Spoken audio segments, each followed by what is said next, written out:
স্বামী বিবেকানন্দকে নিয়ে সুকান্ত মজুমদারের একটা মন্তব্য জানিয়ে বিতর্ক তৈরি হয়েছে।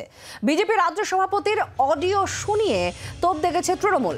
শুধু স্বামীজি নয়, বাঙালি আর ধর্মের অপমান এই মন্তব্যের মাধ্যমে এটা তৃণমূলের দাবি। এই মন্তব্য প্রত্যাহার করে ক্ষমা চাইতে হবে সুকান্ত মজুমদারকে, দাবি তৃণমূল কংগ্রেসের। বিখ্যাত উক্তি, গীতা এবং ফুটবল মিশিয়ে তাকে কিভাবে অপমান করছে অল্প বিদ্যা ভয়ঙ্করী বলে সুকান্ত মজুমদার, সেটা দেখুন। বাংলা বহু যুগ ধরে এই সনাতন সংস্কৃতির ধারক এবং বাহক এবং ভক্তি আন্দোলনের পীঠস্থান ছিল। মাঝে বাংলা কিছুটা ডিরেল হয়েছিল বামপন্থীদের দ্বারা। এই এখন দেখতে পাচ্ছেন না, অল্প বিদ্যা ভয়ঙ্করী, ফুটবল খেলা, গীতা পাঠের চেয়ে ফুটবল খেলা ভালো যারা বলছেন তারা ওই বামপন্থী প্রোডাক্ট আর কি। এখন বাংলা সঠিক পথে যাবে, আজকে থেকে শুরু হচ্ছে সঠিক পথে যাওয়া। সুকান্ত মজুমদারের এই অডিওটি শোনানো হয়। তৃণমূল কংগ্রেসের তরফ থেকে দাবি করা হচ্ছে যে এটা প্রত্যাহার করতে হবে এই মন্তব্য। শুধু স্বামীজি নয়, এটা বাঙালি আর ধর্মের অপমান। এই মন্তব্য প্রত্যাহার করে ক্ষমা চাইতে হবে সুকান্ত মজুমদারকে, দাবি তৃণমূল কংগ্রেসের।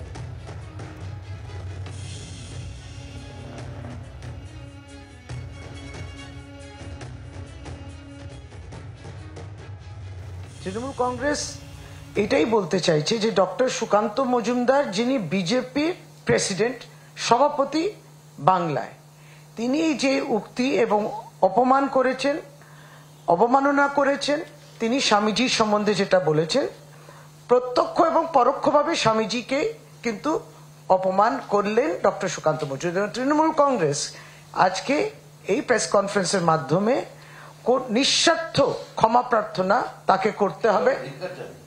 নিশ্চয়ই ডক্টর সুকান্ত মজুমদার নিজে, আপনি ডক্টরেট বলছেন, আপনি অধ্যাপক বলছেন, কিন্তু মনে হয় তৃণমূল কংগ্রেস কি বলতে চাইছে? তৃণমূল কংগ্রেস এটাই বলতে চাইছে যে ডক্টর সুকান্ত মজুমদার, যিনি বিজেপির প্রেসিডেন্ট, সভাপতি বাংলায়, তিনি যে উক্তি এবং অপমান করেছেন, অবমাননা করেছেন, তিনি স্বামীজির সম্বন্ধে যেটা বলেছেন, কুণালদা ইতিমধ্যে বলেই দিয়েছেন যে ভিডিওর মাধ্যমে তিনি বলেছেন অল্প শিক্ষিত, অর্ধ শিক্ষিত বিবেকানন্দ, তাই তো বললেন তিনি। আমাদের একজন মন্ত্রী, উত্তরবঙ্গের মন্ত্রী কথাটা, সেই প্রসঙ্গটা তুললেন গীতা এবং খেলাধুলো নিয়ে। স্বামীজি একসময় যেটা বলেছিলেন, এটা অত্যন্ত স্বনামধন্য সেই উক্তিটা, সেটাকে টেনে ধরেছেন। সেটাকে ক্রিটিসাইজ করতে গিয়ে তিনি প্রত্যক্ষ এবং পরোক্ষভাবে স্বামীজিকে কিন্তু অপমান করলেন ডক্টর সুকান্ত মজুমদার। তৃণমূল কংগ্রেস আজকে এই প্রেস কনফারেন্সের মাধ্যমে নিঃস্বার্থ ক্ষমা প্রার্থনা তাকে করতে হবে। নিশ্চয়ই ডক্টর সুকান্ত মজুমদার নিজে, আপনি ডক্টরেট বলছেন, আপনি অধ্যাপক বলছেন, কিন্তু মনে হচ্ছে কোথাও একটা অনেক খামতি রয়েছে। আমরা প্রতিক্রিয়া নেব এই মুহূর্তে। বিজেপি রাজ্য মুখপাত্র শ্রমিক ভট্টাচার্য আমাদের সঙ্গে রয়েছেন। শ্রমিক বাবু, কি বলবেন? আপনি শুনলেন তৃণমূল কংগ্রেসের বক্তব্য এবং তাদের দাবি।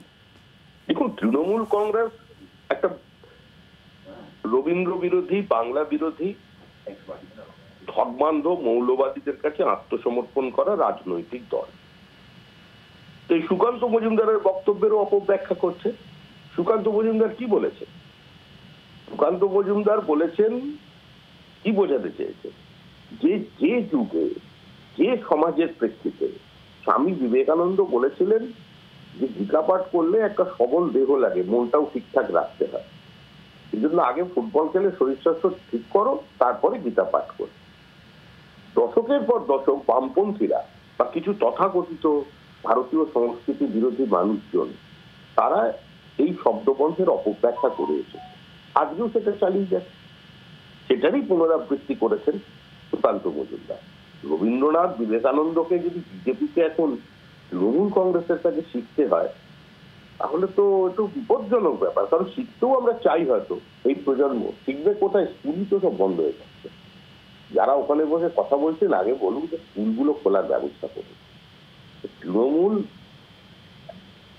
জাতীয় সঙ্গীতকে চ্যালেঞ্জ করছে, রবীন্দ্রনাথকে চ্যালেঞ্জ করছে, শান্তিনিকেতনকে চ্যালেঞ্জ করে ওখানে আবার একটা বিশ্ববিদ্যালয় করছে, গীতবিতানের পাশে কবিতা বিতান নিয়ে এসেছে। ভারত ও ভাগ্য বিধাতা কিছু মৌলবাদীদের এই শব্দবন্ধ উচ্চারণ করতে কষ্ট হচ্ছে, সেই জন্য তারা জাতীয় সঙ্গীতের পরিবর্তে বাংলা জাতীয় সঙ্গীত নিয়ে এসছে। এবং এটা বলতে গিয়ে জাতীয় সঙ্গীত চালু করে যে রাজ্যে কলকাতার প্রাণ কেন্দ্রে একজন প্রধান শিক্ষক আক্রান্ত হন, রক্তাক্ত হন এবং তিনি কোনোদিন সেই স্কুলে আর ফিরে যেতে পারেন না, তাহলে এই যে বাংলাদেশের ধর্মীয় মৌলবাদী যারা ডাক দিয়েছে কোনো মাদ্রাসায় বাংলাদেশের আর জাতীয় সঙ্গীত হবে না কারণ সেটা একজন অমুসলমান গানটার লেখা, তাহলে তাদের সঙ্গে আর এদের খুব একটা পার্থক্য নেই। তৃণমূলের বক্তব্য খুব একটা মানুষ কি এখন গুরুত্ব দিচ্ছে?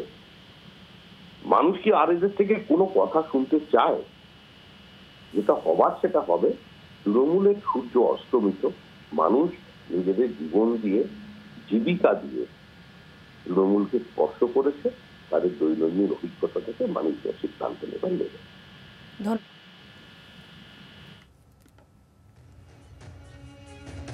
আর ব্রাত্য বসু তার কি মতামত রয়েছে, তার কি দাবি রয়েছে শুনুন। বিবেকানন্দের উক্তি যে গীতা পাঠের থেকে ফুটবল খেলো, নগেন্দ্র প্রসাদ সর্বাধিকারী বাংলার প্রথম কৃতি ফুটবলার, তাকে দেখে বিবেকানন্দ এই উক্তিটি করেছিলেন। এবং বিবেকানন্দ একেবারেই কোনো কমিউনিস্ট প্রোডাক্ট নন। এইভাবে আক্রমণ করে বিবেকানন্দকে এইভাবে ছোট করে করার কারণ কি? আপনি দেখবেন, আপনারা দেখবেন যে কখনই আরএসএস বিবেকানন্দের নাম মুখে নেয় না, কেননা বিবেকানন্দ ধর্ম, আমি গুরু বলবো না, কিন্তু বিবেকানন্দ নিঃসন্দেহে একজন ধর্ম প্রচারক এবং তিনি একজন আধুনিক ধর্ম প্রচারক। এর কারণে আরএসএস বরাবরই বিবেকানন্দকে পছন্দ করে না। অনেক অ্যান্টি বিবেকানন্দ লেখা আমি আপনাদের যেমন কমিউনিস্টদের বয়ানে দেখাতে পারি, তেমনি আরএসএস এর অনেক বিবেকানন্দকে তুলোধনা করে আক্রমণ করেছেন, এরকম অনেক লেখাও দেখানো যায়। একই কারণে রবীন্দ্রনাথকে আরএসএস বা বিজেপি পছন্দ করে না।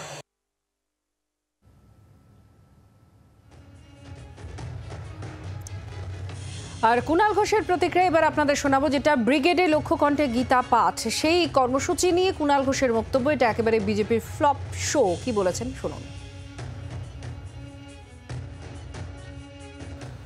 গীতার বিষয়টিকে অপব্যবহার করে যে রাজনীতি ভারতীয় জনতা পার্টি খুব কুৎসিতভাবে করেছে, সেই রাজনীতিটা আমরা বিরোধিতা করি, সেই রাজনীতিটা আমরা সমর্থন করি না।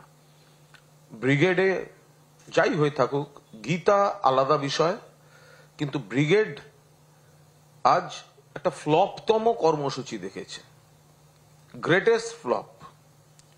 ফাঁকা মাঠ, মাত্র কয়েক হাজার লোক সেখানে ছিলেন, 3-4 হাজার 5 হাজার লোক হবে, এবং বিস্তীর্ণ অংশ ফাঁকা, শুধু কয়েকটা জায়গা দেখিয়ে এটার বোঝানো যাবে না।